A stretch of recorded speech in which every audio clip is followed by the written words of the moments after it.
данный момент мы находимся в Северо-Казахстанской области на проекте Астана-Кокшетау-Петропавл, граница Российской Федерации, выезд на пункт пропуска Жанажол протяженностью 30 километров. В этот же день являемся свидетелем открытия данного участка дороги. Данный участок дороги является международного значения, так как часть товара Центральной Азии именно проходит через данный пункт Жанажол, с российской стороны пункт пропуска Петухово. Интенсивность на данном участке более 6000 автомобилей в сутки.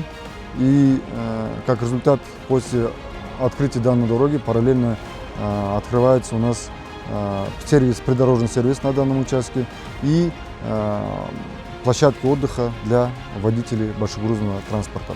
Особенностью данного проекта также является то, что в Северо-Казахстанской области строительный сезон очень короткий и наблюдается недостаток инертного материала в лице щебня и отсева. Несмотря на это, за 2,5 года подрядные кампании были начаты и завершены полностью все работы на данном участке.